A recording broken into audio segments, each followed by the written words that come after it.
Allahumma ya rafi'ad darajat, Allahumma ya rafi'ad darajat, Allah. Baheula badi ibasing ada lamun beurit paehan ngarusak, tapi lamun cucurut ulah. Kolot baheula mah kos kitu cucurut ulah sia ulah sok pengen cucurut.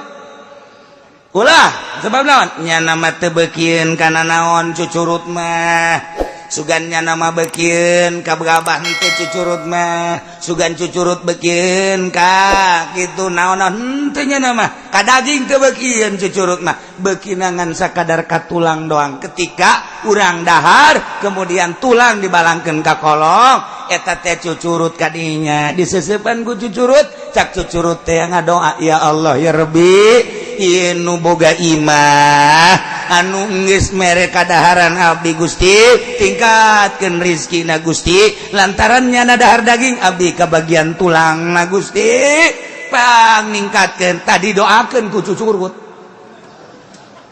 Doa aja lemah geus teu malah lanjur, ja kiai-kiai kabeh korupsi malulu. Ya kiai proposal malulu tah cucurut tah hebat jasa. Mantap kolot baheula mah kula mah masih kadenge keneh ulah sok dibayan cucurut mah ngadoakeun urang. Mun beurit paehan sebab ngarusak beurit mah. Beurit paehan. Emeng eta binatang nu suci. Lamun urang rek dahar urang teu betah kaluarkeun mah kaluarkeun bae. Ujung-ujungna bere ngadoakeun sarua bae. Emang emeng kumaha gitu tas daharnya tek langsung neangan tempat anu sepi kieu bae nya nama tasar eta keur ngadoa. Siapa yang serikeun ka aing siapa teh nyaho yang serikeun bon sia. Mere cara eta teh keur ngadoakeun. Deuleukeun ge dina kitab coba dengan hikmat kieu we ngadoa ya Allah ya aya doa nangan kuwi teu henteu apal sebab eta bahasa emeng. Mun dibahasa urangkeun gos kitu ya Allah ya Rabbi, alhamdulillah abdi cicing di mana mah teh lo kabagian, tapi abdi cicing di dieu kabagian sanajan huluna jeung tulangna. Abdi geus senang nu aya bae. Waktu keur di tatangga abdi mah tulangna ge dirempus bae punya mata. Ya kan nu eta hayang ka cicingan ku meng emang babari hese. Urang neangan coba meng hayang betaheun di mah urang hese. Tapi hayang lamun urang geus dibetahan ku meng mamana ge datang bae ka imah urang. Urang malik kesel deui. Atuh heuh meng mah kos kitu. Dipicen ku urang 5 kabeh datang 10. Bang kamari geus dipiceunan 5 anyar deui datang deui. Hese meng mah sebab naon? Di dinya lah aya makanannya na. Ngadoakeun 2, hiji meng, nomor kedua cucurut. Eta mah kolot baheula lagi sing ade cucurut udah dipehan. Bari kula awas eta cucurut teh beurit pehan. Mun beurit ulah, tapi beurit nying mah pehan bae. Beurit teh 2, jadi wal beurit yan kosimu lagi sepen. Wa nyingun wa gerihi. Hiji beurit nyinging jeung baru lain nying teh nu nyinging mah pehan. Bener ya mah beurit nyinging mah paehan sebab eta mah ngarusak nya mah. Jadi nu ngarusak mah paehan tapi cucurut beurit nyinging beurit keneh beurit gede beurit nyinging paehan ngan rupana kos cucurut. Beurit nyinging mah leutik paehan tapi cucurut mah ulah.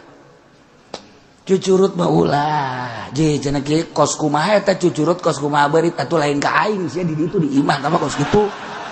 Manya kudu ku aing dicontohan deui bae cucurut. Ya guys, Syekh Nawawi mah.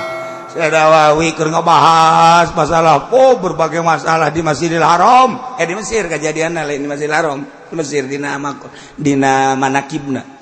Di Mesir. Lamun cerita ti awal kan panjang.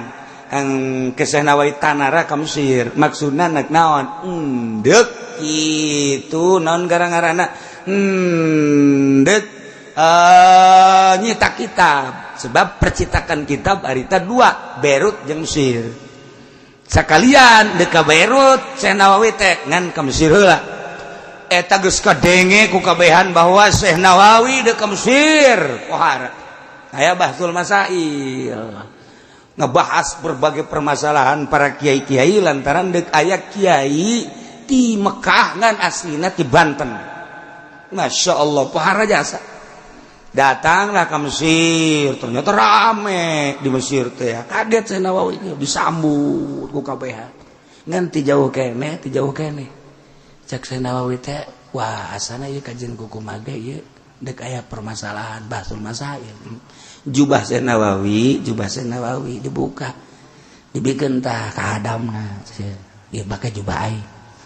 Ya pakai ngisem ngomong. Datang ke tempat atuh nu make jubah pajar kiai kan. Wow, eta nu disambut mah.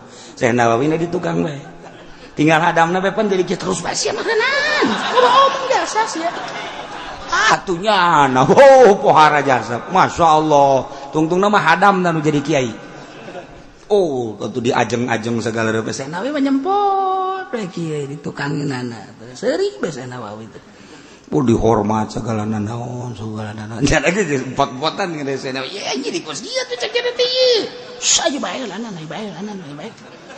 Terus embung kanyahoan. Urang papan kuari lain kiai ge mengada-ada.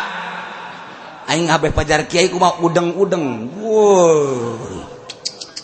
Eleh roda Vespa mah.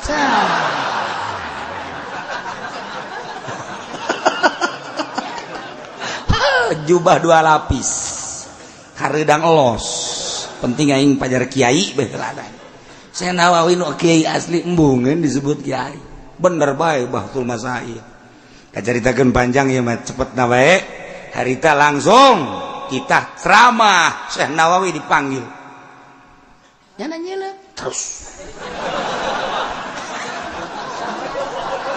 cak hadapna aing bisa naon atuh ieu tapi jaga Syekh Nawawi terus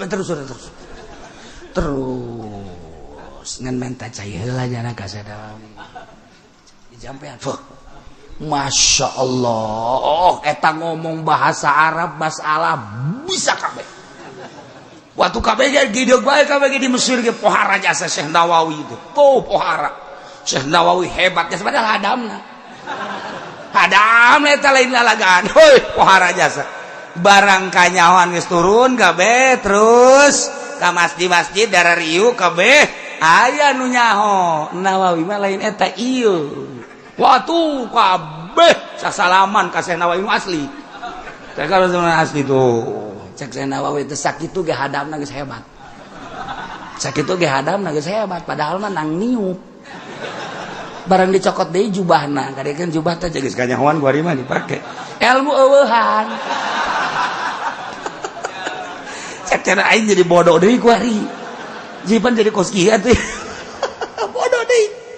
Nah, Syekh Nawawi ku ari geus kajahoan ya sarieu kieu eta keur nyaritakeun masalah itu bubuahan nu halal mana nu haram mana. Kan lamun Ki Holil mah waktu di Mekah nyaritakeun kapiting teh geus dibahas ku ulama halal apa haram rajungan mah halal kapiting mah haram teh kan di masjid contoh kan di masjid haram kapiting halal rajungan ngan contona kos kumaha eta mah Syekh Holil Bangkalan tah mah saudara-saudara mun bahasa urang ieu rajungan ya dicokot dikelek set nah ieu rajungan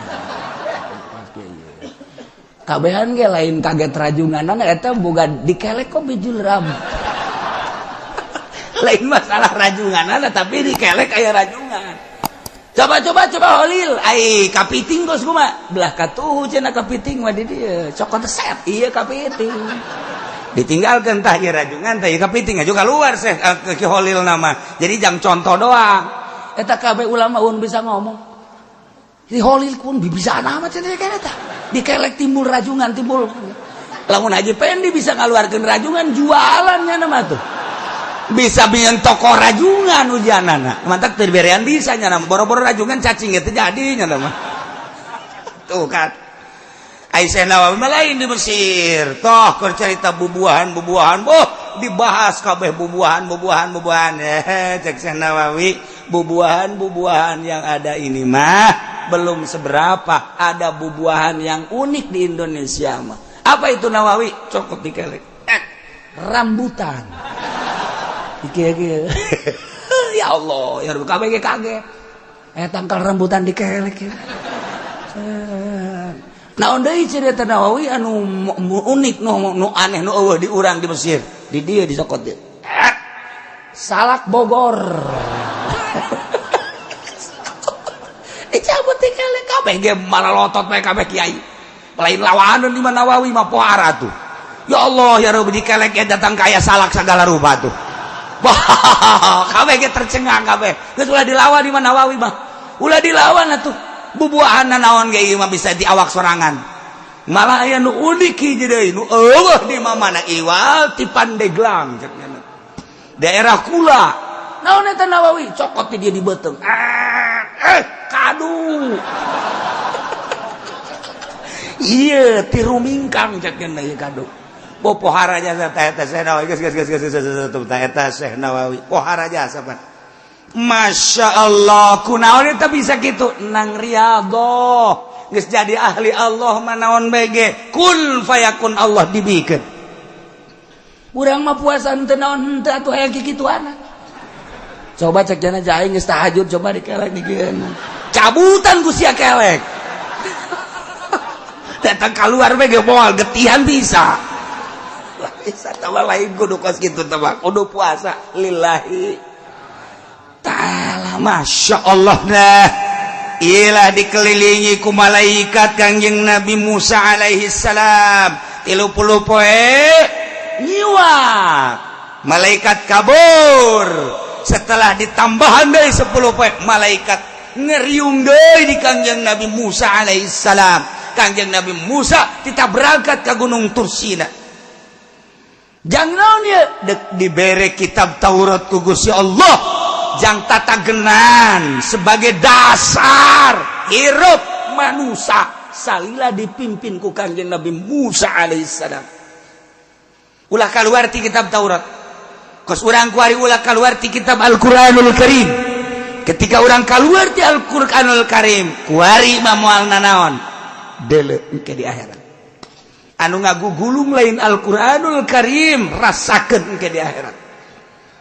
Rasakan ke di akhirat kuari mah oke baik iya baik tapi engke di akhirat ku bah Masya Allah karim. Nah iyalah Kangjeng Nabi Musa dipanggil sesuai jeung janji wa wa'adna Musa salasina lailah ngajanggikeun kami nu agung ka Kangjeng Nabi Musa 30 poe 30 peting teh maksudna nu kallimuhu indan ti aya bakal rarasan dipanggil ku Gusti Allah dina nalika geus anggeus 30 poe yakni Kangjeng Nabi Musa teh titah puasa biaya sumaha puasa 30 poe teh wa hiya Zulqa'dah bulan hapit atuh Kangjeng Nabi Musa diparentah ku Gusti Allah pasomaha puasa Kangjeng Nabi Musa barang beres puasa Kangjeng Nabi Musa 30 poe ankara lupa pamihi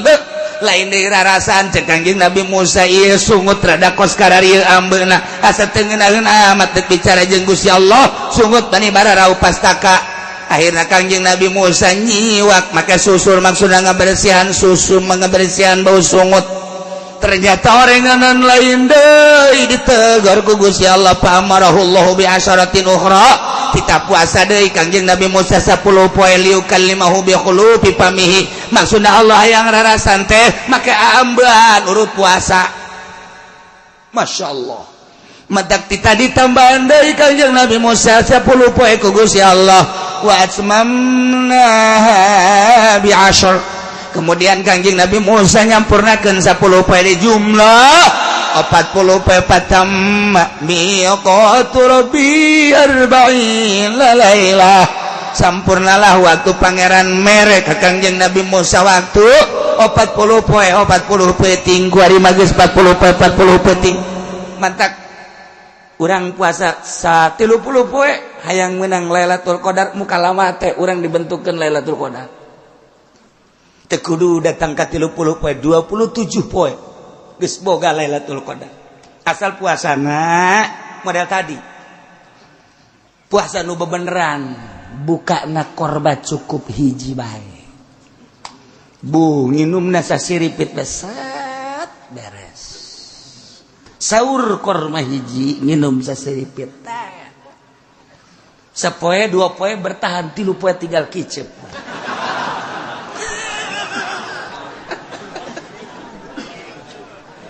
Ditanya ku pamajikanna ka haji, ieu puasa maksakeun amat datang ka kicep doang, ieu emang hayang naon? Hayang Lailatul Qadar.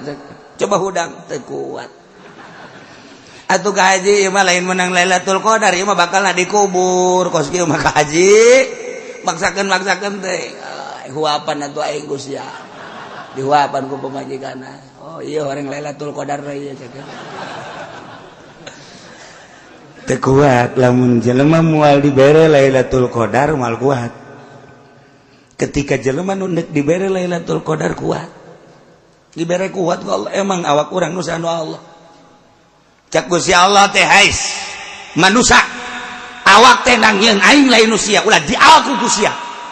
Lantaran yang nyieun aing jauh kadar kakuatanana jajijeunan aing. Urus ku sia awak. Kulo dahar sia. Wasrobu inuman ku sia wala tusrifu ulah loba teuing. Sakadar jang salat puasa hayo sia dahar nginum eta mah syariat. Ketika sia hayang datang ka aing daharna saeutik bae nginumna saeutik bae sia deuk bersyariat silakeun asa ulah mabok bae. Kulu wasrobu wala tusrifu sia bersyariat sok dahar sana nampan sorangan bae. Mantas daharna ge bubuka gejlig karung goni ya kerjasian datang ka tarawih ge kita jadi imam masih sia-sia bae. Emang kurang gitu pan biasanya jadi imam teu kuat ya sabeuh teuing teu kuat aing jadi makmum bae nyawa jadi makmum ge nyawa tamat teuing aing eta wal benang Lailatul Qadar teh puasa sah-sah bae teh betul syariat ya. Tapi ketika urang deuk make thariqah awas cak Allah lamun tadi make syariat kuari sia make jalur khusus deuk aing awas sia lamun deuk aing naho kadar kekuatan awak sia leuwih tibatan jang salat jeung jang ngaji disiksa sia ku aing teu meunang bertorekat mah leuwih teuing tibatan pamaksudan leuwih teuing tibatan pamaksudan teh geus doraka. Masya Allah nu mantak beda. Ieu mah norekat bae po ai peutingna bandeng di lembur. Illallah. Beuh ai dahar sanyiru. Mendingan dirantai tah mah ditorekat kos kitu mah. Atuh emang norekat kumaha aja lain la ilaha illallahna. Norekatna tah dek jalur khusus berarti teu meunang leuwih ti pamaksudan. Ieu teh maksudna dengan salat. Berarti sia lamun salat make kudu dahar jacak Allah ge tanagana kudu aya ti dahar. Nah daharna ukuran jang salat sabaraha huap cukup eta teh 5 huap gagendap huapna geus doraka. Je kumaha gitu. Pamajikan ku ari ieu urang teu hayang ka pamajikan haram lamun kawin. Lamun urang can usul haram kawinna bertentangan jeung syariat. Henteu sebenarnya mah ieu mah dalam rangka suluk deuk ka Allah. Ketika jara geus usul deuk opat ge masalah. Memena sebab ieu mah jadi hal. Pan cara bertentangan atuh jeung syariat ulah make toregat atuh sia cicing di syariat atuh. Ya syariat mah kos kitu Kangjeng Nabi mangaloskeun kulu wasrobu wala tusrifu. Ketika deuk nyaan Kangjeng Nabi Musa ge, Kangjeng Nabi Musa ieu 40 peuting. Berarti kan eta kaluar ti syariat. Kangjeng Nabi urang naik ke gunung apakah dahar henteu mawa roti hiji teh eta teh sabaraha poe sabulan teh mah nya roti hiji sabulan sia mah roti hiji boro-boro nanaon ku sorangan bae ge leg urang keneh dak euy aya keneh roti aya keneh dah ieu hiji deui dilegeg deui leg aya keneh dak atuh teh mah sia mah lain ibadah teh mah orek koros deui bae urang mah dekat Allah apa lain dekat Allah make aturan Masya Allah make aturan khusus tadi mah syariat secara umum ieu mah torekat secara khusus sebab dek menempuh hakikat atuh lain deui pakaianana lain deui ketika can usul mah dahar lain deui sare lain deui teu meunang we ahli torekat mah sare encan tunduh teu meunang ketika tunduh keur gaji ge hees bae.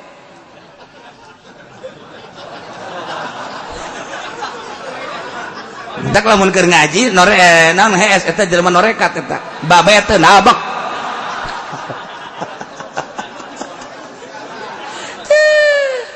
beda jalur itu masyaallah nah iya Kangjeng Nabi Musa dipanggil ku Gusti Allah nah teu imkanen Kangjeng Nabi Musa teh Musa ka dieu atuh langsung wae harita keneh teu bisa make syarat Musa sia teh nabi aing sia teh rasul aing ketika deuk ka aing puasa heula cacak nabi deuk ka Allah dipanggil kudu puasa heula ai kitu kunaon cek Kangjeng Nabi Musa make puasa heula beuteung sia beresan heula bau ka ambeuna ku aing cek Gusti Allah boro-boro ku aing tanyakeun ka malaikat aing baueun dibersihan heula ku Kangjeng Nabi Musa sapoe ngising hitut dua poe ngising hitut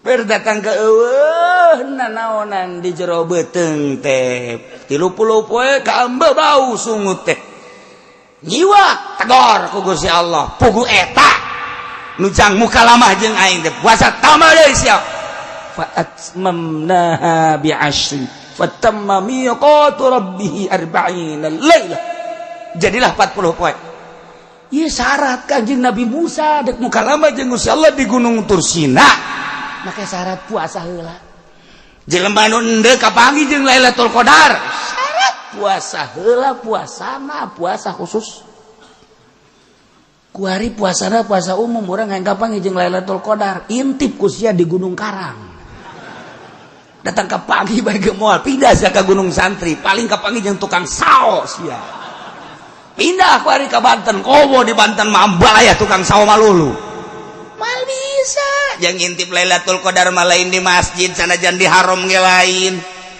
jaloba jelema di Masjidil Haram teu kapanggih jeung Lailatul Qadar loba jelema anu di imah bae kapanggih jeung Lailatul Qadar kumaha emang syarat kapanggih jeung Lailatul Qadar beteungna bersihan heula tina urusan-urusan dunia ikhlaskeun ka Gusti Allah kakarak intip tanggal 2 hiji tanggal 23 tanggal 25 tanggal 27 sok intip loba jelema nu kapanggih geus teu menang bebeja brak kaget sesuai jeung kadar derajat dirina anu langsung neuleuh aras nu langsung neuleuh Baitullah anu dibukakeun bae ieu teu kadeuleuna naon Lailatul Qadar eta teh lain di bulan Ramadan bae di bulan kuari ge berbentuk kos Lailatul Qadar teh aya nu mantak Lailatul Qadar menanyakeun ka wali mah lain bulan Ramadan di bulan biasa ge aja aya sebagian nama manggihan terus bae malam Jumat kapanggih jeung Lailatul Qadar kamari ge orang Cilongok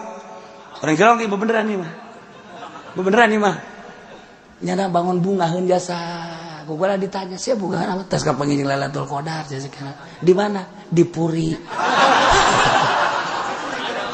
sakai heran lain Lailatul Qadar di Puri jam sabaraha tadi jam 5 boloon mah budak kapanggih Lailatul Qadar atau pertama Lailatul Qadar taman Naharul Qadar aduh ampun cak jada geulis jasa teman Lailatul Qadar meureunana maksudnya sia eta mah herang cenah kiai herang ngagenyai oh meureun nyana ngadenge surah kiai bahwa Lailatul Qadar ngagenyai di Puri kapanggih jeung ngagenyai goblok teh jelema eta urang Cilongok bareng ditanya aku ulah KTP nama lain urang Cilongok lain mal aya urang Cilongok mah kos kitu moal malih bejakeun ku aing mah pokona teh Kangjeng Nabi Musa dek muka lama jeung Gusti Allah syarat puasa heula bersihan beuteung bersihan kolbu geus puguh ai kolbu mah Nabi berangkat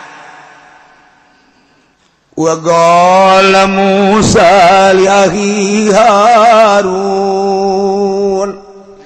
kakak Harun cek Kangjeng Nabi Musa ka dieu heula ka dieu aya naon kaula teh dipanggil ku Gusti Allah dek muka lama jeung Gusti Allah di Gunung Tursina janji Gusti Allah terek mere wahyu bentuk nangke bakal nate kitab Taurat kula teh bakal dipanggil berangkat berarti kan kaditu ieu di Mesir teh kan eueuh sasaha maka kula titip ka anjeun kakak ukhlufni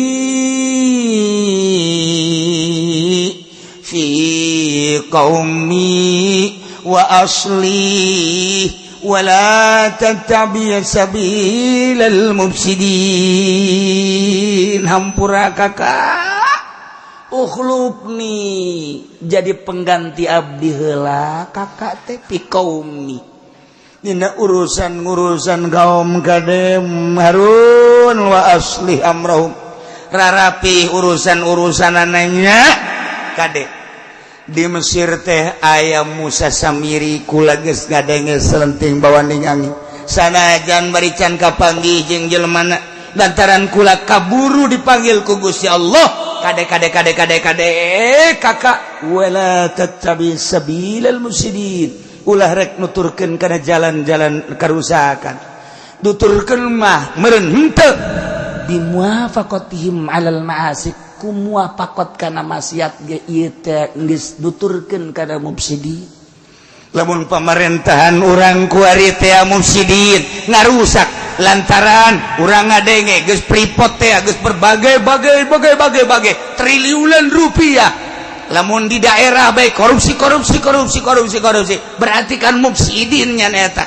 Lain dibenerkeun ieu teh pembangunan endaan diantep mufsidin berarti toh nu prostitusi nu perzinahan itu teh akan kudu diberesan diantep punyana tuh nu judi lain diberesan diantep punyana berarti kan pemerintahan mufsidin kiai kuari teu milu ngan akur bae jeung eta sarua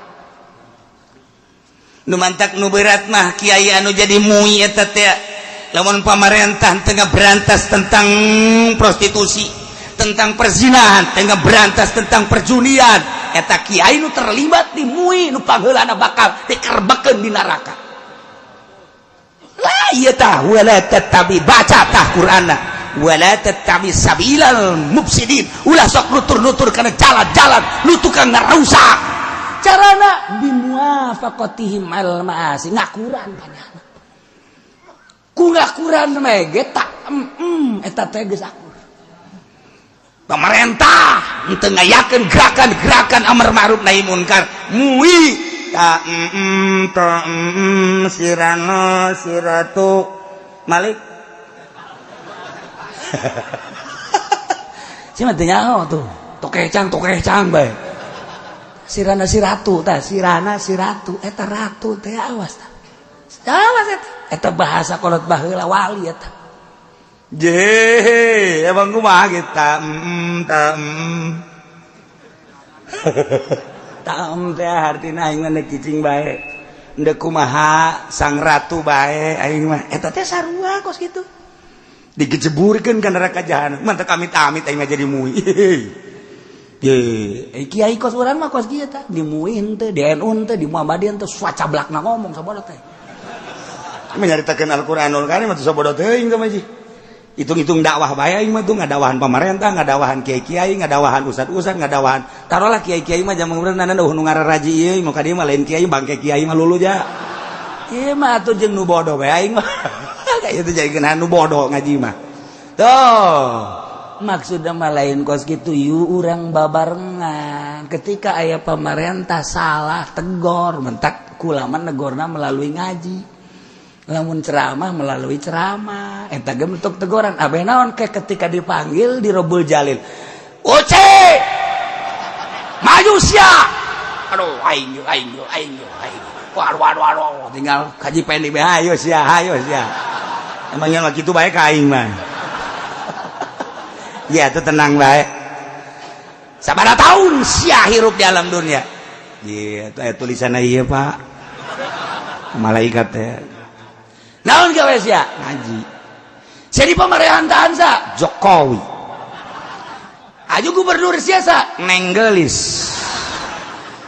ganti ku atuh aktor bupati sia Zaki camat sia ngali bejakeun bae ngaranna urang Cilongok lurah sia dibejakeun betak waktu sia hirup di dinya pemerintah pernah henteu ngadakwahan ngancur-ngancurkeun prostitusi perzinahan henteu sia sicing bae tanyakeun ka tongtrong ulah poe minggu nongtrong dong maksudna deuk ngabejaan tah pemerintah teh teu pernah berantas eta. Pemerintah itu korupsi teh dedengean mah korupsi teh jauh ai asli namangan dedengean we. Koran aya, televisi aya, jeung jelema-jelema nu deukeut ka pemerintah bejana nyana korupsi atuh geus teu nyaho. Nya teu dibere, bere ge saeutik. Haji siap pernah negor? Pernah. Ira negor melalui pengajian kugula ditegor eta teh bentuk negor kaula. Coba dipasang CD-na aya ke CD di itu. Ye, bang CD engke di itu. Aya. Bener. Cak Gusti Allah malaikat haji uci salametkeun. Mantep biasa aing geus mantep biasa geus lah. Eta bentuk dakwah. Eta negor-negor acan atuh kumaha? Tuh, tanu di MUI cicing bae, di NU cicing bae. Awas. Di Muhammadiyah cicing bae. Awas. Kuari nu rada dakwah bebeneran mata HTI, bangun bebeneran bangun.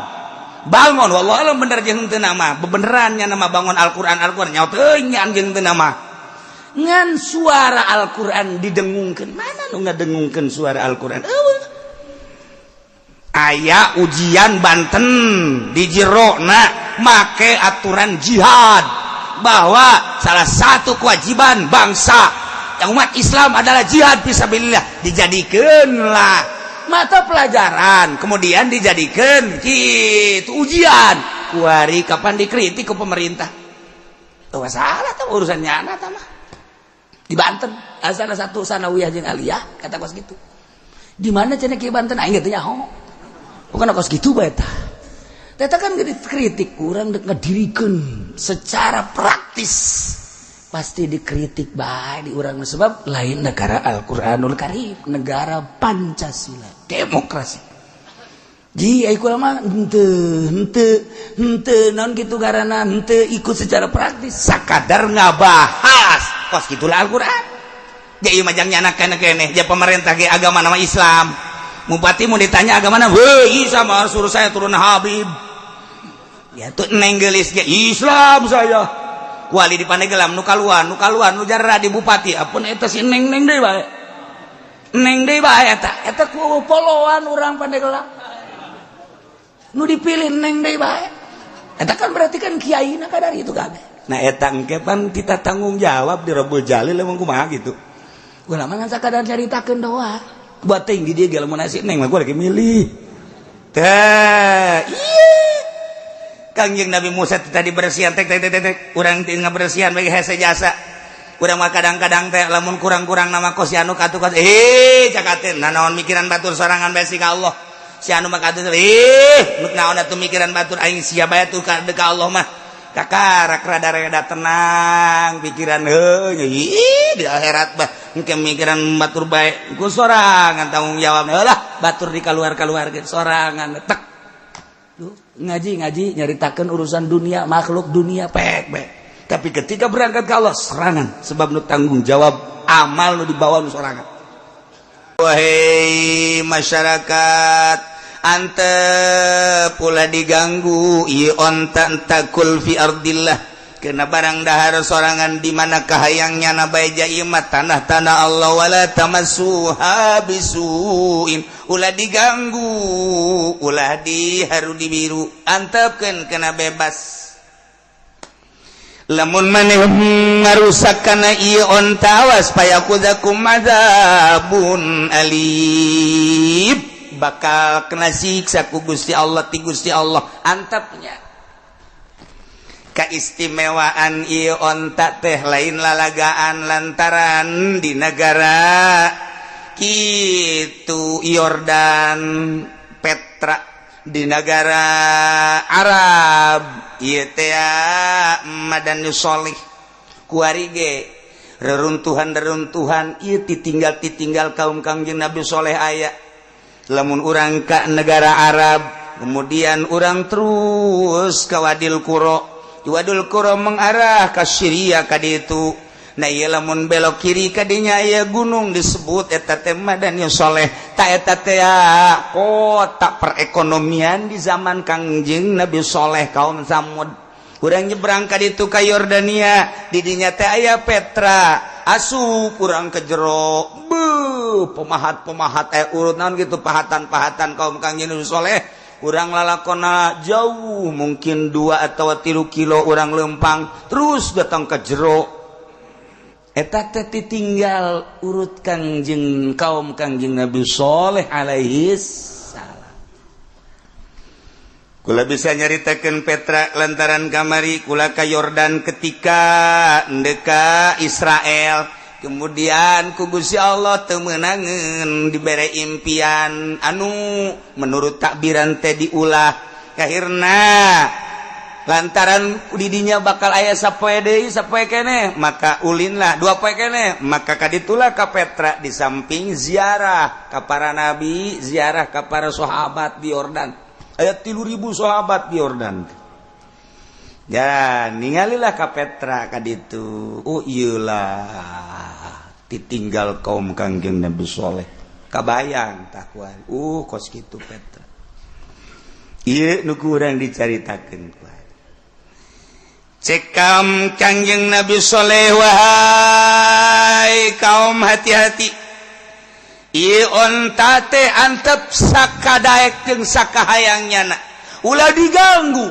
Sebab lain sa onta-ontana ngabogaan makna anu dahsyat luar biasa diganggu diharu biru ieu bakal acak-acakan negara hayang tentrem hayang lalugina ieu negara awas ieu onta antep eta kaistimewaan onta teh di negara Arab teh aya hiji sumur caina luar biasa gedena jeung lobana eta cai dipake kabutuh ku masyarakat tetapi kaistimewaan eta onta sapoe nyana menta jang nginum nyana engke sapoe jang masyarakat ke sapoe jang nginum nyana ke sapoe jang masyarakat diaturlah ku Kangjeng Nabi Soleh kahebatan eta onta ketika nyana nginum kana sumur eta model ka modelanana cai deuk sakumaha bae ge diserot ku nyana beak nyana mah muncan beak moal ngangkat hulu diserot eta mah cai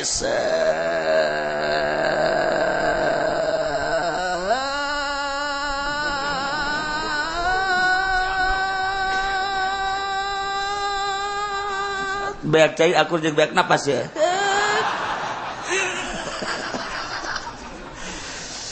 Tah, hudangnya nak dideuleu ku kabehan. Cai sacek cek aja.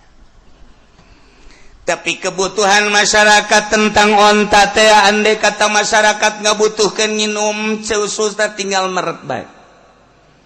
Di manakah hayang peret moal beak-beak. Masyarakat teh misalna aya 1.000, misalna aya 10.000, misalna aya 100.000, eta onta ngahaneng bae diperet bae moal beak-beak tah.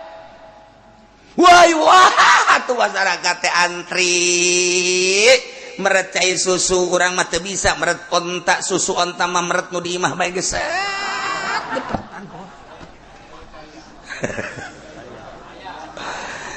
diperet diinum dia mendatang ke budak leutik ge mareret sorangan jeung nurut eta mah onta teh di mana geus nginum cai susu eta timbullah kesegeran awak lantaran di dinya teh aya seluruh rasa cai susu nu aya di onta Kangjeng Nabi Soleh marasa nu aya di alam dunia aya kabeh di dinya mun nyaritakeun amis aya amisan mun nyaritakeun hasem aya hasepan mun nyaritakeun pahit aya pahitan mun nyaritakeun ketir aya ketiran mun nyaritakeun berbagai rasa aya kabeh di dinya Masya Allah pohara tamah cai susu pohara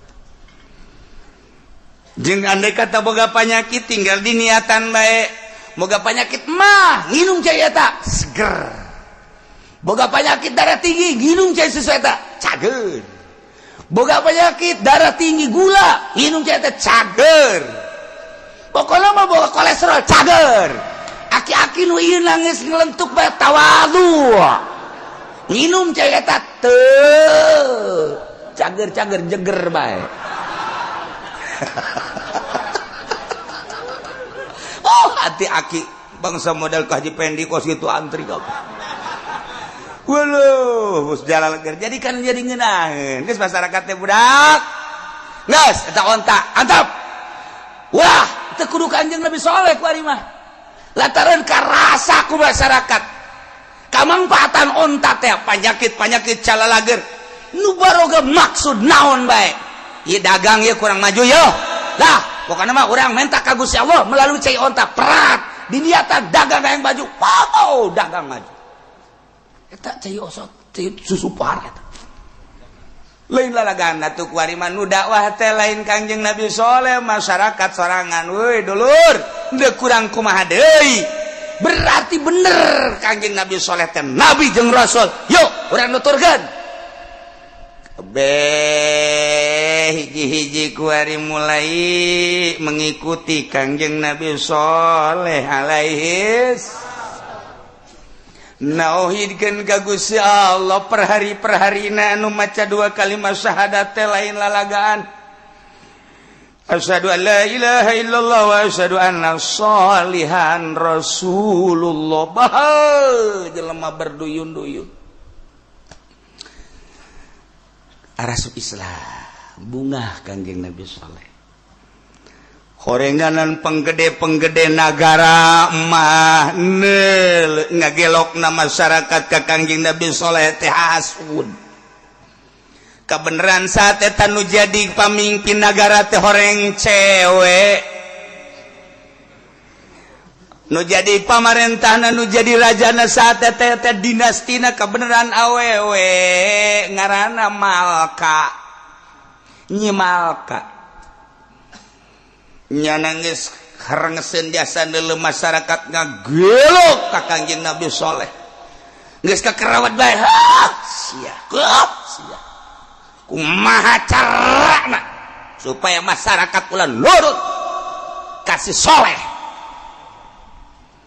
mulai kajero keluar raja tersebut keluar kajero tehnya namanya cara bantuan kanu gaib perjurigannya selalu kumaha carana supaya masyarakat ulah nuturkeun si Saleh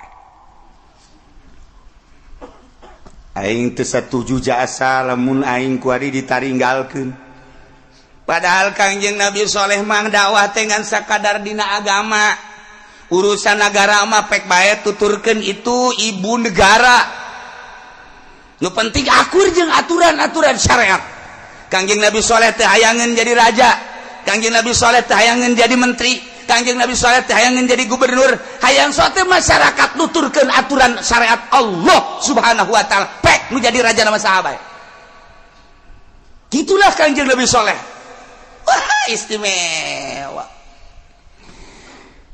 numantak cekang yang Nabi Saleh wal kuru ja'alakum khulafa min ba'di 'ad sing araling maraneh kabeh ketika Allah ngajadikeun ka anjeun sebagai khalifah anjeun teh dijadikeun pengurus ku Gusti Allah min ba'di 'ad sabada kaum 'ad disebut kaum Samud nu aya di Yordania anu mayoritas kaum nabati termasuk nu aya di Saudi Arabia cek Kanjeng Nabi Saleh sing inget aranjeun teh dijadikeun ku Gusti Allah sebagai khalifah urus ye kaayaan dunia kaayaan negara tuh lautan urus hasil kemanfaatan lautan tejang masyarakat tuh kebon leuweung itu teh urus hasil dina leuweung dina kehutanan eta teh jang masyarakat tuh pegunungan urus hasilna jang masyarakat kelola kabeh naon bae hasil bumi sebab anjeun dijadikeun khalifah pek urus bahkan keistimewaan kaum Kanjeng Nabi Samud teh wa bawwa'akum fil ard tattakhiduna min suhuliha qusura wa tanhituna al-jibala buyuta Gusti Allah dicicingkeun kaum Kanjeng Nabi Samud teh di negara terutama 2 negara nu berdekatan di Yordan kedua Saudi Arabia Nuhiji pusat pemerintahan yakni Yordania, nuhiji pusat kota perekonomian ialah Madani Soleh. Nah Gusti Allah dicicingkeun Adam ayam tattakhiduna min suhuliha kusura kaistimewaan kaum Kangjeng Nabi Soleh teh tanah-tanah datarna bisa dijieun istana, dijarian istana kumaneh tanah kumanehanana tanah-tanah anu datar teh dibuat sedemikian rupa sakahayangnya lantaran subur anu luar biasa. Bata dijarianan lain bata sagegede bata mek, lain bata cisoka bulude bata net. Urang kuari maneangan bata gede cara zaman Belanda bae kamari ieu hese jasa kuari mah bata dijengkalan kurang sajengkal kurang. Kabelah dieuna lah leutik jasa angel kersil jasa. Bata teh kuari mah kos kara itu tah kamari keur kula rada leutik keneh mah bata teh gua lade jasa jeung diapung-apungkeun ge ku budak ka handap teh henteu beulah eta bata asak berarti. Kuari mah betah kena angin bae ge barulah sorangan. Barang kahujanan ngahiji jeung taneuh. Eta bata kuari. Aduh masyaallah. Hebat kuari bata. Daya tanah-tanah darat tadi jeunan gedong dirapih-rapih kumanehanana ditata sedemikian rupa dijieun mere kunyana perumahan Puri Jaya. Belah ditu Cikupa perumahan Citra, belah ditu dijieun BSD, belah ditu dijieun deui Gading Serpong, belah dituna deui Reples, belah dituna deui kitu Kelapa Gading, kadituna deui Gading sia macam-macam perumahan nu datar-datar tadi je geus puguh di bangsa di naon kitu ngaranna di pahumaan geus teu kudu di urug deui di sawah-sawah ge di daerah-daerah nu datar mah dijieun gedong-gedong. Iyalah umat Kangjeng Nabi Soleh nu disebut kaum Samud tattakhizuna min suhuliha kusura. Dijieun perumahan, gedung-gedung, istana di tanah-tanah anu datar. Wa tanhitunal jibala buyuta, lantaran di timur tengah makapan pegunungan bosak pangdeuleu urang lamun nyaba ka Mesir datang urang teh kitu ulah naik pesawat, urang naik bus, urang ka Yordan, urang ti Mesir, sapanjang Mesir ti Aqabah terus gunung. Ndu ka Mesir teh gunung mah terus, urang teh bagian lain gunung bae, kaler kidul gunung. Mantek cek pikiran kula di lembur urang mah tanah sameter gede permasalahkeun tah anu ngamasalahkeun tanah oper habak ka Mesir ka ditu.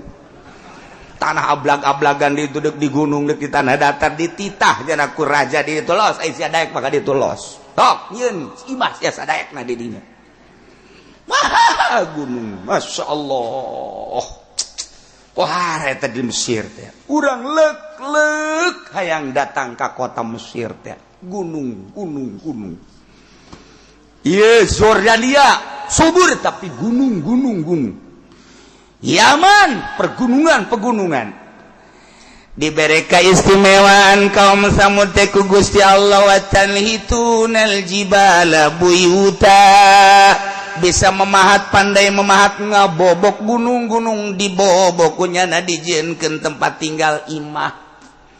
Peruntukanana imah anu datar dijieun tina batu bata ditumpuk cara imah urang istana kuari urang perhotelan urang eta teh jang fisaib dina waktu panas. Gunung-gunung dibobok kunyana eta teh peruntukanana fisyita'i dina waktu rendeng. Lantaran urang mah negara tropis teu kahartikan di negara tropis mah kos urang kos kieu sebab panas teu sabaraha panas tiris teu sabaraha tiris. Urang mah geus di sorga bae kos sorga nu mantak orang Belanda, orang Inggris, orang Jerman, orang Amerika raresepeun ge ka urang lantaran panas sedang tiris sedang hayangeun jasanya na gila negara tropis tapi lamun urang nyaritakeun di Amerika aya teu kapanggih-panggih panon poe genep bulan teu kapanggih panon poe aya nu panjang berang teh 18 jam ke kapanggih jeung peuting hanya 4 jam berang panjang aya nu kapanggih peuting 18 jam berang hanya 4 jam aya nu teu kapanggih-panggih jeung berang di kutub mah peuting bae genep bulan engke teu kapanggih-panggih jeung peuting berang bae genep bulan nu mantep kamari didiskusikeun secara internasional seluruh penggede agama dibahas tentang salatna nu aya di Amerika ketika aya panjang peuting salatna jeung puasana dibahas tentang negara anu panon poe kumaha eta seperti dikutubakan teu muncul-muncul panon poe geus anggeus dibahas padahal geus dipuat ku Imam Syafi'i, Imam Maliki, Imam Hambali tinggal dibuka bae kitabna ku urang geus anggeus kabeh ge nu tinggalin setika acan tinggal dibuka bae kitab ieu cenah kieu bisa macana atuh sia teu mondok nya salah saha teu mondok macan koran malulu di sorga ke bahasana bahasa Arab di sorga bangke teh urang bahasana Arab bangsa naam jeung olah teh kapake kuari ge urang kudu belajar bae namun urang ditanya sia lapar naam kitu dahar atuh naam geus beres dahar mayarnya la waya dahar naam waya mayar la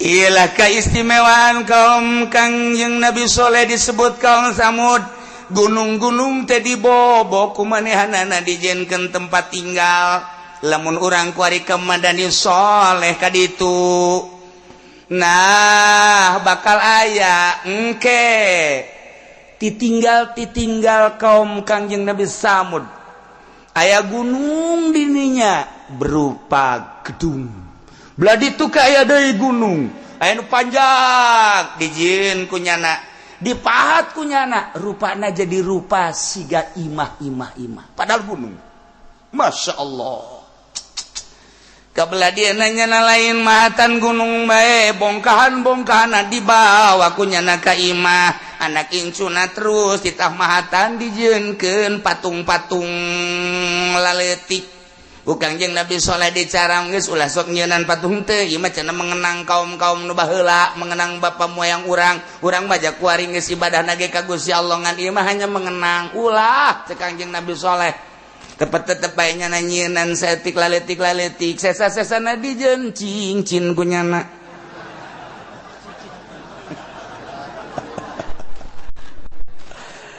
Masya Allah horeng aya ti dituna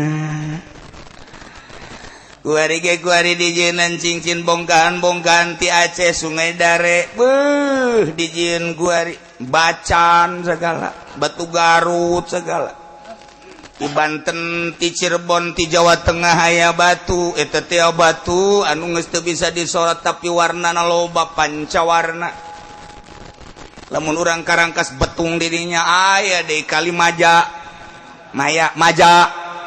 teman encek nyebutna kalimanya hanya urang mah maja bae atuh ieu lain lalagaan di Indonesia dijieunna nuturkeun kaum Samud Kangjeng Nabi Soleh dakwah dulur atuh kuari mamaningan pake ibadah ulah pake nyieunnan patung jeung ulah pake nyieunnan cincin ndekna naonan atuh kuari mah kaganggu boro-boro masyarakat biasa ustad ge mantas tahajud kieu bae beres nyanang ke tipe tinggi deui sorot di kieu-kieu kunyana dibebenjokeun kudu leuleumpangan di jero cincin nyana ge seuri sorangan geus ngeplok cek nya ieu lumayan digosok deui kunyana terus di kieu deui waduh seterna timbul cek nya mantep jasa ya lain maca Quran leulehan batu tengah peuting blon teh coba eta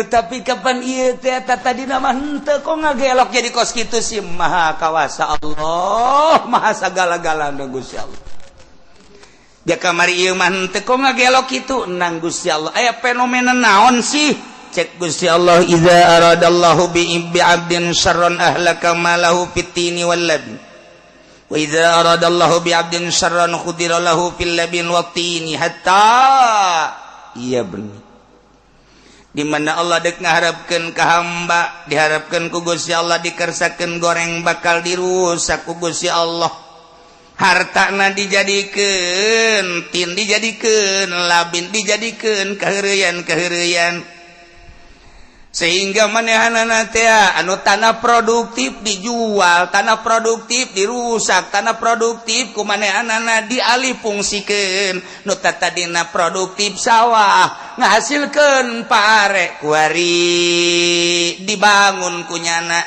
sawah nu ituna dijieunkeun tin wallabin kemudian dibangunkeun jang perumahan-perumahan iyalah ku Allah dek dirusak jangka waktuna mungkin setahun 2 tahun 10 tahun 30 tahun ujungna bakal dirusak ku Gusti Allah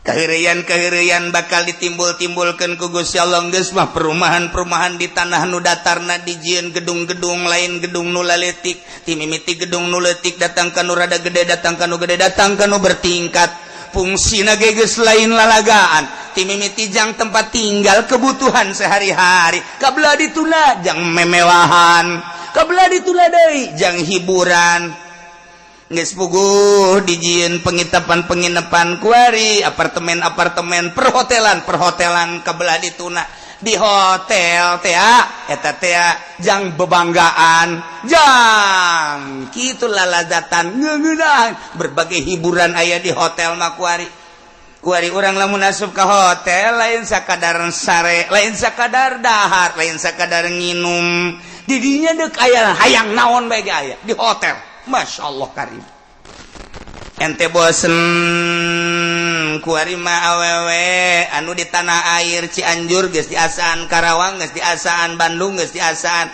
coba hayang nyaho kuari urang hayang nyaho ka urang Bali kos kumaha diasaan ku urang coba hayang Madura aya kabeh stok di Indonesia coba saja urang hayang urang Pandeglang aya urang Lampung Ambalaya kuari urang hayang ka luar negeri coba urang hayang ngalengkah urang pesen urang Thailand urang pesen urang Korea Ambalaya di hotel urang pesen kuari mah urang bule leuwih Ambalaya hayang urang Belanda hayang urang Inggris hayang urang Amerika nu bule urang New Zealand dan lain sebagainya Ambalaya di hotel cenah urang Arab banteu urang Arab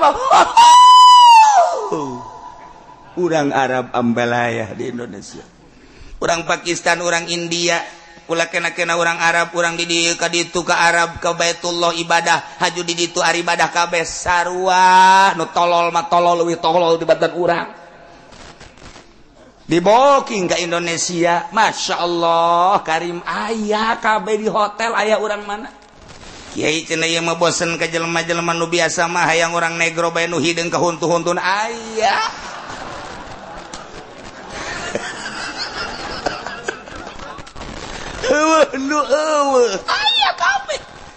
Masya Allah ialah negara orang negara nu mayoritas Islam dibaca ku urang Al-Quranul Karim bupati naga maca Quran mayoritas lah di urang mah gubernur naga maca Quran malah dikompetisikan dimusabakohkeun Al-Quranul Karim nu menang dibawa ka di Arabia ditampilkan secara internasional adu kekuatan baca Quran jeung Irak jeung Iran jeung Turki jeung berbagai negara Indonesia kadang menang kadang eleh itu ngaranna ge kudu sabakoh ieu tapi kebobrokan di jerona ternyata seperti eta judi di Indonesia kelas internasional perzinahan di Indonesia kelas internasional nu macak orang luar negeri betah di Indonesia fasilitas naon bae aya di Indonesia saat anu tanggung jawab karusakan eta engke di akhirat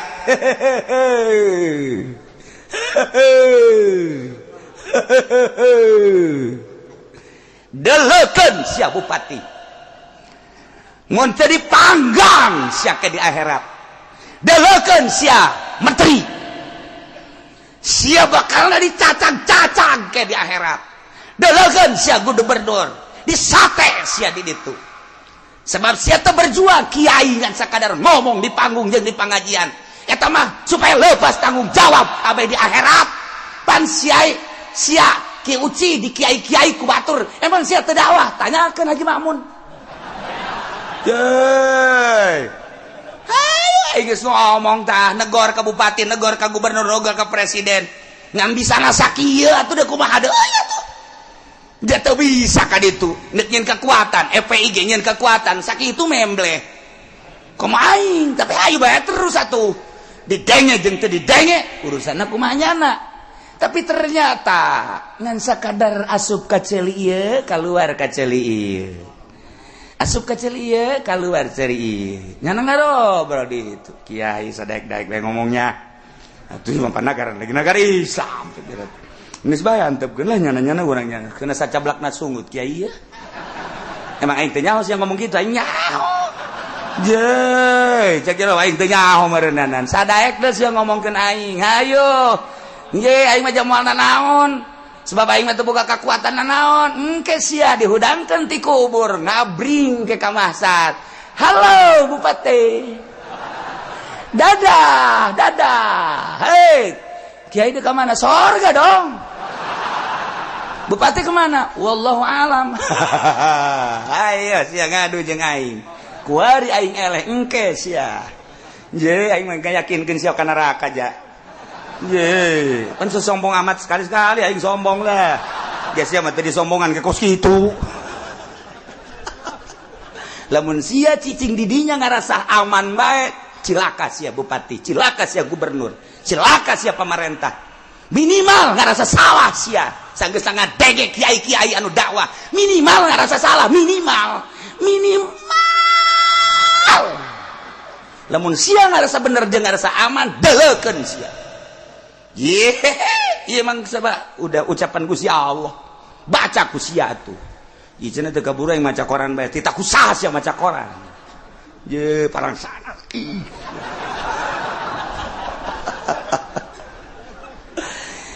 nah cekang yang Nabi Soleh ti Gusti Allah sing areling maraneh kabeh ketika mana dijadikan pengurus pilar di muka bumi titah diurus kamangpatanana balikeun jang masyarakat jeung masyarakat teh supaya tentrem ibadah ka Gusti Allah ditetepkeun dicicingkeun ku Gusti Allah di muka bumi tanah nu datarna dijieun gedung dijieun istana tanahan pegununganana dijieun imah-imah jang paranti manehanana berteduh ketika tariris fazkuru ala Allah sing areling maraneh kabeh kana nikmat-nikmat ti Gusti Allah kurang kumaha atuh kanikmatan ti Gusti Allah ku ari mah hasil bumi nu sakitu poharana tuh lauk di lautan sakitu poharana tuh hutan di hutan sakitu poharana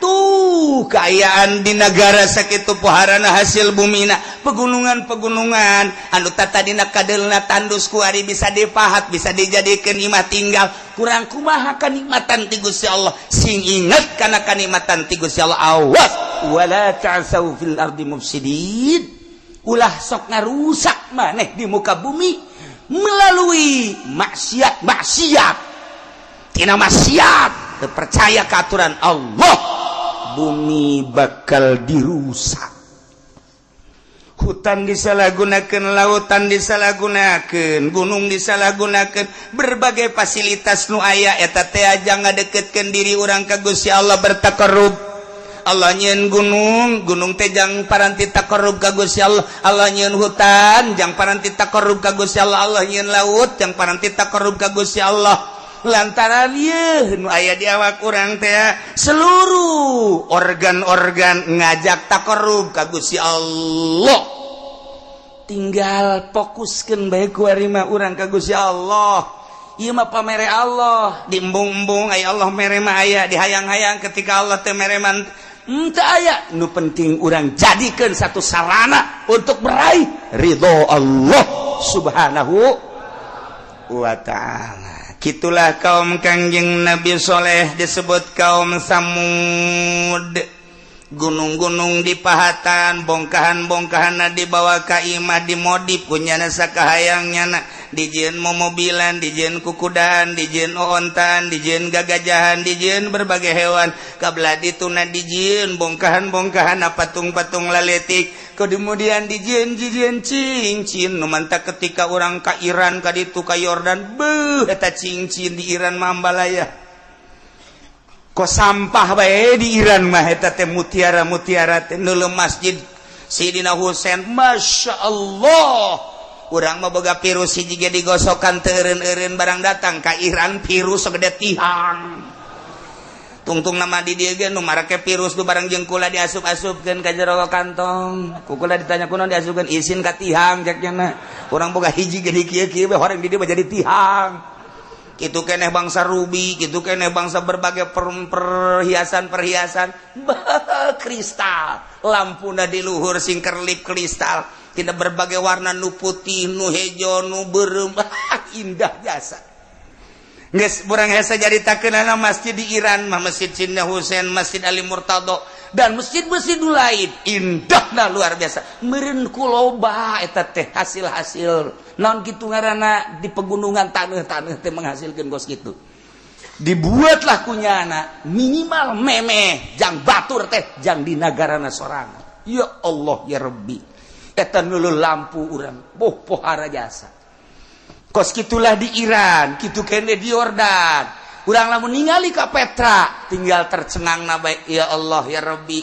Iyalah pemahat-pemahat pahatan-pahatan kaum Kangjeng Nabi Kangjeng Nabi Soleh kaum Samud baheula luar biasa. Ketika orang lewat pertengahan, aya di dinya tah belah kiri belah kanan aya patung-patung. Ieu patung Uzza Manat, aya merekan di handapna Uzza Manat laletik. Aya di ditu nu ngabaris 7 patung di sisi. Kukula ditanya nanya, ari ieu naon ieu tempat ibadah, cek nya tempat ibadah kaum Samud belah kiri tah. Memeh mengkol ka dieu di Petra terus lurus aya di dieu belah kiri. Di dieuna aya batu-batu paranti diuk. Ieu di dieu aya patung-patung. Ieulah cek nya tempat ibadah kaum Samud baheula. Ya Allah, terus datang ke jero ka ditu. Urang tinggal naon napas panjang bepohara amat, ieu gunung dipahat tepikeun ka jadi indah luar biasa. Encan nu di Madani Soleh di ditu. Di Hijir. Engke aya kota Hijir, eta teh kota Hijir ngaranna. Nah, nu bakal engke aya dina Al-Qur'an aya suratul Hijri. Eta teh nyaritakeun kaum Kangjeng Nabi Soleh kaum Samud. Hijri kota Hijir nu kuari disebut Madani Soleh. Ieu gunung-gunung dimodif kunyana dipahat jadi sebuah bangunan sakahayangnya indahna luar biasa. Kos kitulah kanikmatan ti Gusti Allah kade cakaom Kangjeng Nabi Soleh sing aran inget kana nikmat-nikmat ti Gusti Allah ulah sok dirarusak. Nah ieu mulai kaum Kangjeng Nabi Soleh teh iman ka Kangjeng Nabi Soleh iman ka Gusti Allah. Kuari teh geus leuwih ti 50% nu iman ka Kangjeng Nabi Soleh nu tadina teh dipercaya kuari dipercaya bunga amarwata suta Kangjeng Nabi Soleh teh selalu unjukan ka Gusti Allah ternyata horenganan pamimpin jeung penggede ngemu di jero hatena. Raja awewe Raja Malki di dinya teh nyieun hasud sing hade soleh teh ulah sok di nabi-nabi ulah sok di rasul-rasul eta mah nyana ngaluarekeun onta tina batu eta mah sakadar sihir tiba heula ge urang nyaho bahwa tukang sihir teh jararago ko haju ngagarelok wari tetep lantaran kamangpatan onta terasa ku masyarakat aya naon-naon onta perat inum geus indahna luar biasa masyaallah. Lamun urang ningali di Yordan dekat Kangjeng Nabi Syuaib belah kanan aya gunung di luhur aya seperti guha di gunung pas pegunungan anu luhur jasa eta si guha parantisa ieu peninggalan kaum Samud baheula ditek-trek ku nyana gunung. Masyaallah. Pas dek datang ka kuburanna belok kanan aya deui gunung di dinya, belah kanan keneh dihandap sama dihandap seperti guha tapi aya tihangan gitu. Beuh ieu pemahat kaum Kangjeng Nabi Samud ditinggal nama si aya keneh. Ya Allah ya Rabbi, nah iyalah kaum Kangjeng Nabi Samud kabelah dieuna terus kunyana diukir nu mantap cek Kangjeng Nabi mun Allah dek ngeresakeun goreng ka hiji hamba bakalna harta dirusak dimodif dijieun ka heureuyan dibangunkeun kunyana sisa-sisana kunyana dijieun ka heureuyan geus bah lalagaan dibuatlah momobilan dibuatlah hehewanan dan lain sebagainya patung-patung dibuatlah cincin dan lain sebagainya iyalah ditinggal kaum Kangjeng Nabi Saleh alaihis. Dokter kuari mah teh jualan obat doang belah dieu etalasena obat belah dieu cincin kitu kene berbagai etalase di Bandung di Jakarta di kota-kota besar nu tatadina nyana dagang elektronik geus mah radio geus mah HP belah dieu etalasena eta kene belah dieu mah diganti ku cincin. Wabe malah urang lamun dekat Cikupa tah di dinya di sisi jalan aya tukang baso di dinya tukang baso di sisina tukang cincin engke mah kebel-kebel ge baso dicampuran cincin ngagelo paroho anu tadina maraca sholawat kuari ngagosokan cincin nu tadina maca Quran kuari ngagosokan cincin anu geus beralih ka percincinan loba tina supir kuari dagang cincin tina pemborong jadi dagang cincin kuari macem-macem cincin kabeh terus diulik nang saha eta kitu jakamari mah henteu kok bisa bregresep nang Gusti Allah. Ndek naik ke naon, ndek nurun ke naon, iyalah Gusti Allah. Tetapi isyarah ilal majnun ieu ya. Karena edan, kuring semua ya edan. Geus mulai ara edan geus kararieu bae kamari mah ieu ngan 2 juta tapi ngadenge kuari mah cenah 10 juta. Dek nanaonan atuh ngahayal kos kitu. Bejana cenah di batur mah kos kieu teh geus 20 juta amal dijual ku aing 10 juta ngadagoan 20 juta. Ai dahar mah ngahutang bae ka warung. Lain teh edan naon coba? Eta edan ngaranna. Nganaikeun harganyana nu nurunkeun harganyana. Encan dijual ku nyana ai dahar ngahutang. Tol edan eta. Kos karari itu. Oh. Jelema leutik cincin loba jasa gede bongkok.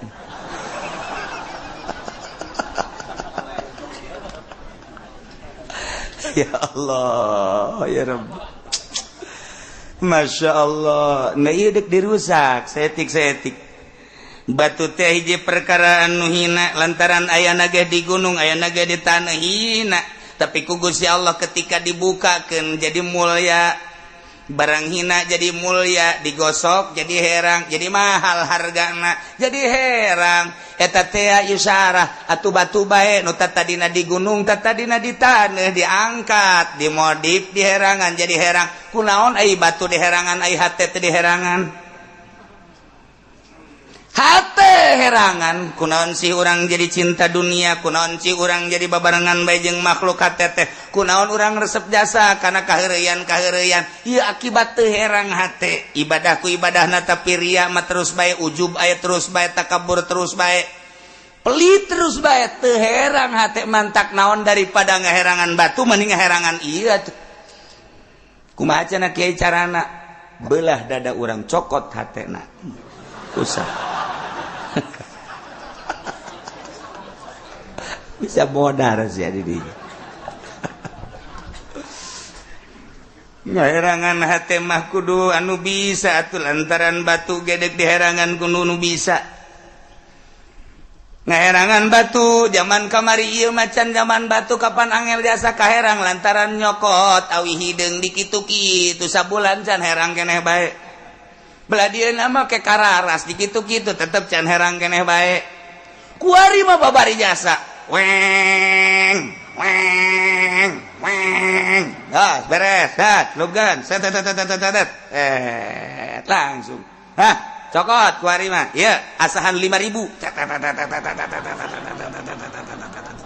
nah ieu mah batuna batu anu empuk ulah make serubuk inten geus bae cukup eta mah nu 1.000 2.000 ieu mah tua si mah batuna menang make serubuk inten set sapoe 2 poe 3 poe nu kamari mah tamat Quran saminggu kuarin teh geus kikiran bae tuh asal ngarumpul bae tuh leuleun nu aing nu aing teu ustad teu kiai kararieu bae kabehan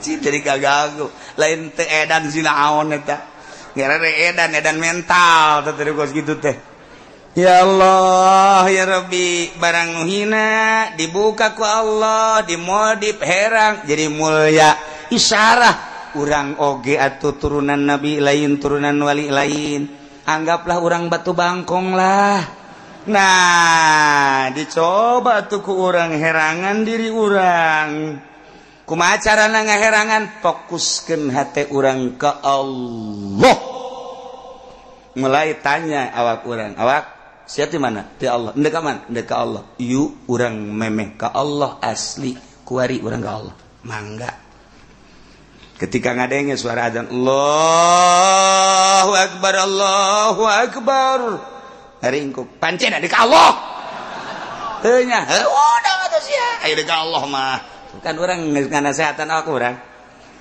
keur di mobil nele jam 12 ngadenge suara azan Allahu akbar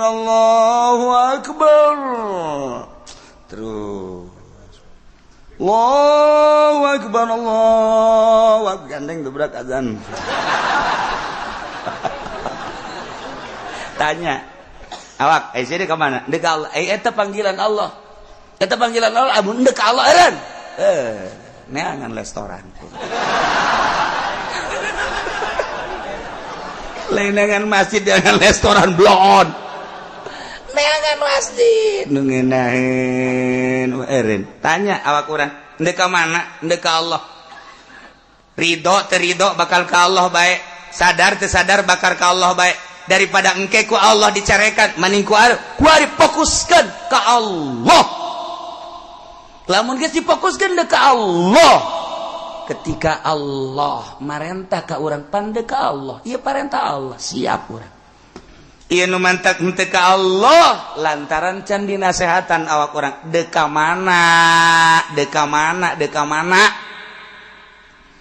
nu mantak ibadah masing hade kudu okos cara caritaan Imam Ghazali ketika ieu jelema endeu ka Mekah ditanya ku urang Aisyah eta tas jang naon jang ka Mekah ari eta sia beli baju jang ka mana jang ka Mekah ka Baitullah hari eta seragaman jang ka Mekah Aisyah teh meuli lauk gabusieum jang ka mana jang ka Mekah wah beh jang ka Mekah geus hari eta meuli sapatu jang ka Mekah emang ka Mekah butuh sapatu lalu omong mana yang ka Mekah make sapatu lecet sia ajeun nyawa lecet na kabeh jang ka Mekah mimiti tas jang ka Mekah baju jang ka Mekah sapatu jang ka Mekah bebelian segala obat-obatan deh jang ka Mekah hiji fokuskeun Mekah ketika diberangkatkeun urang diazanan teu kudu ngomong kabehan ge nyaho itu diazanan deuk ka Mekah nyahoeun kabehan ge masyarakat ge nyahoeun dianterkeun ku ari ka pondok gede deuk ka marana tak nganterkeun nu ka Mekah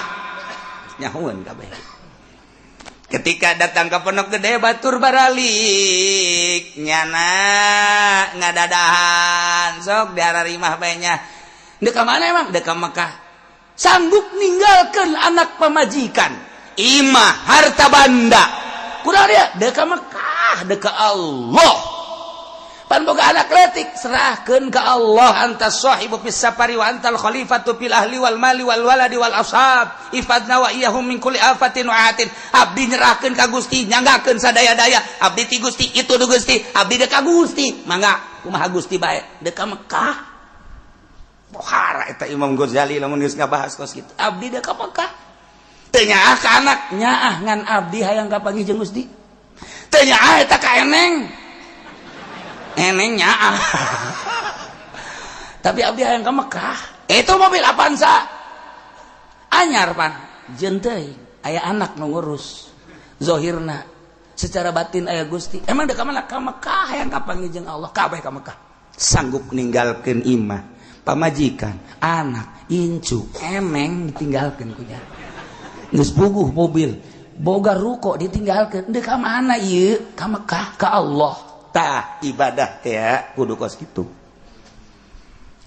urang kieu di lembur ge deuk ka mana ka Allah nu mantak lantaran diniatan deuk ka Mekah datang ka Mekah ge hayang gegeran ka Masjidil Haram ka Baitullah begitu azan kadang ngerasaan ngeunaheun jasa ngerasaan ge perasaan lantaran naon diniatan deuk ka Allah datang ke Baitullah di puteran emang maksudnya dek muteran Baitullah hakikatna dek ka Allah ketika nyala balik ke hotel ngomong ke babaturan anak besi aing hee sudangkeun ka masjidnya besi tinggalin emang diniatanna dek ka Allah ketika azan ngomong Allahu Akbar nyana di jalan keneh lumpat tak kunaon emang dek ka Allah fokus ke Allah kabeh niatanna dek ka Allah atuh batak naon di dieu ge sarua bae Allah mah ini Mekah emang Allah di Mekah aja lain eta mah hanya lambang doang sama atuh Allah mah di mana bae aya mantak naon gua di niatan kalau nah urang kuari menghadapi bulan Rajab isuk tanggal hijina menurut hisab qot'i fokuskeun deuk ka mana sia Allah isuk aya parentah salat naon puasa sunah deuk siap beneran siap bener deuk ka mana ka Allah pan loba dahar di masih moal yang moal di dahar satungtung teu kadeulean mah aing tau kos budak angon kos kitu aya babaturan mah henteu babaturan bae dahar tolol budak angon eta kos kitu lantaran gula mah baheula ngahiji jeung budak angon nyaho da lamun nyalimpet biasa di dahar heula galuh beret siap puasa pas gitu budak angon masuk nangkon bae dibujur kebo calana diporosotkeun tolol tuh budak angon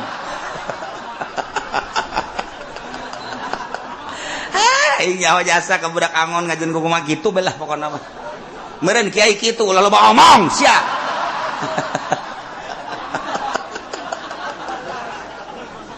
iya tah lamun urang isukan titah puasa nah lamun teu puasa budak angon eta lamun cenah itu mah kiai budak angon mah geus pokona nah ieu urang fokuskeun Allah ieu aya instruksi puasa sunah ka Allah laksanakeun sabaraha poe cenah kiai lobana aya puasa Rajab ulah loba-loba ulah sabulan ulah cukup 27 poe ulah sabulan besi tasabuh jeung Ramadan 27 poe aduh cenah kiai asana teu kuat ulah lamun teu kuat ulah 20 asana 20 ge cenah kuat mah rentan karyawan 10 lah asana cenah 10 ge teu kuat cenah kieu 3 atuh sia mah lah 3 mah asana teh 3 ge teu kuat sapoe asana cenah sapoe ge teu kuat cenah kuat mah sia mah emang henteu maksud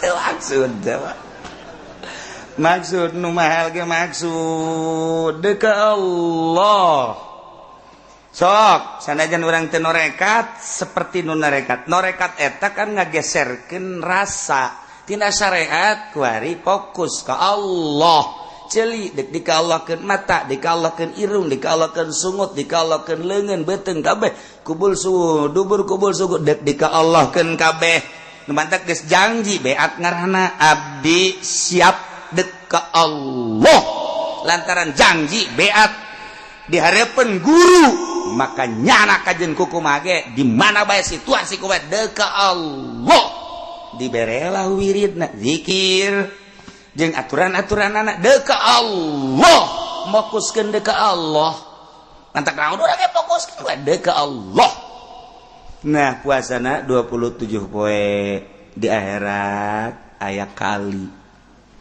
atau kali ketempo ku Kangjeng Nabi waktu Kangjeng Nabi Mi'raj bih caina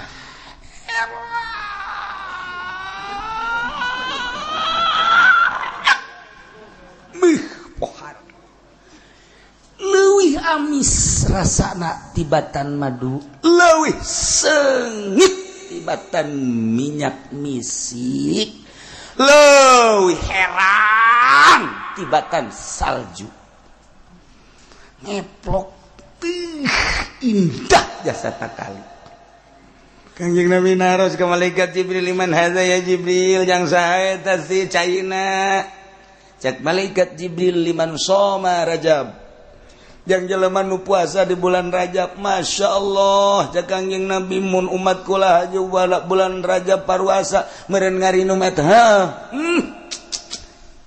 cek Kanjeng Nabi wahai segenap umat kaula nu aya di Cikupa di Bojong di Belaraja ai Cilongok mah geus teu kudu dicaritakeun tah mah geus leuwih ti heula wayahna wahai umat-umat kaula kula lantaran geus pernah neuleuh bahkan pernah nyicipan kana cai bangawan eta teh diperuntukkeun jang nu puasa poe di bulan Rajab puasa sapoe bae ge bakal ngasaan kobo nu 2 poe 3 poe geus ganjaranna geus dicaritakeun di pengajian-pengajian anu geus kaliwat.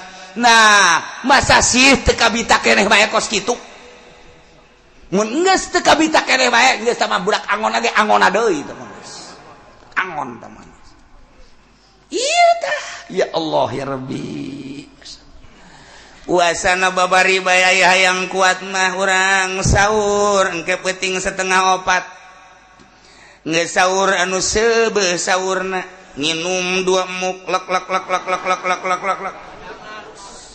geus beres terus adzan subuh milu salat berjamaah subuh gegeraan bae manta subuh ka imah ngariku kreup hees hudang-hudang 2:30 teu geus langsung ngalawudu bandi malawudu terus ngalawudu salat zuhur tas salat zuhur kan moal kebal asar jadi rapet zuhur jeung asar ngeunaheun kan. Assalamualaikum warahmatullahi Assalamualaikum warahmatullahi kakarak wiridan dan astagfirullahaladzim Allahu Akbar asar langsung sholat asar Allahu Akbar beres sholat asar didinya di ngaringkuk hudang jam 9:30 mulai ke dapur rujak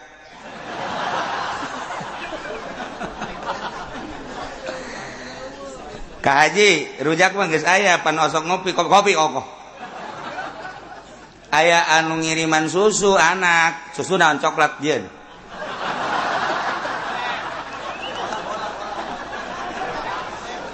Ya Allah, ya Rabbi.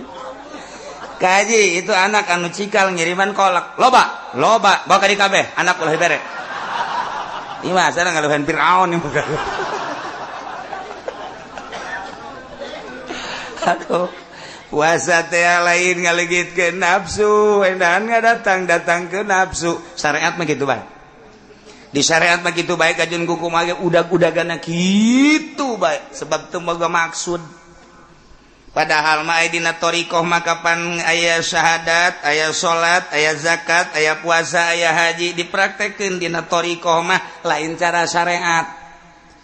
Munggah haji syariatna kudu ka Baitullah dina thariqah mah munggah haji teh di awak urang sorangan awak urang teh Masjidil Haram cek Imam Ghazali cek Tuan Syekh Abdul Qadir awak urang teh Masjidil Haram Baitullah na teh qalbu lamun urang ka Mekah teh ndek jadi tamu Allah ka Baitullah atuh mantak naon gelokeun ruh urang pikiran urang mata qalbu urang ka qalbu jadikeunlah urang tamu Allah kos kitu thariqah nek ngageserkeun perasaan urang teh kuari kerja di tamu Allah izin atuh ka Allah di Mekah teh loba larangan sing hade lantaran ieu teh tanah haram naon bedana ketika urang jadi tamu Allah ketika urang ihram loba nu diharam-haramkeun nu tata dina halal ge urang kuari niatan ihram di jero hate urang loba paharaman ngagelokeun kos kitu thariqah teh aya zikir mah babari bo aya ngariung illallah la ilaha illallah la ilaha illallah ngaji kok gandeng amat illallah cauna gede illallah aing ngariung dunia susah mah tilok kitu nya illallah la ilaha illallah la ilaha illallah amin amin amin sallallahu alaihi alhamdulillah kayak pencepat amat lah susah tuh berkata manya norekat kos kitu teh eta keur carita panjang ta dongengna heulanan eta jeung naon syahadat lamun urang dina syariat mah cukup asyhadu an la ilaha illallah wa asyhadu anna muhammadan rasulullah abdi nyaksian abdi nguningakeun bahwa teh aya pangeran wajib disembah angin Allah jeung abdi nyaksian yen Kangjeng Nabi teh utusan Allah irahasia nyaksianana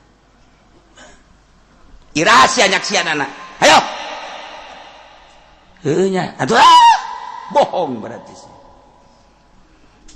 dioper ka toriko supaya karasa syahadah urang teh supaya datang kana ainul yakin tina ilmu yakin kana ainul yakin engke datang ka hakul yakin urang lamun nyaritakeun abdi nyaksian bahwa Gusti Allah teh pangeran karasa sia nyaksian Gusti Allah pangeran beneran bener bohong sia teu bohong nah geus kasaksian ku hate aing di mana geus karasa Allah pangeran di mana karasana mata hate aing geus neuleuh ka Gusti Allah Allah neuleukeun ka aing neuleuh ka Gusti Allah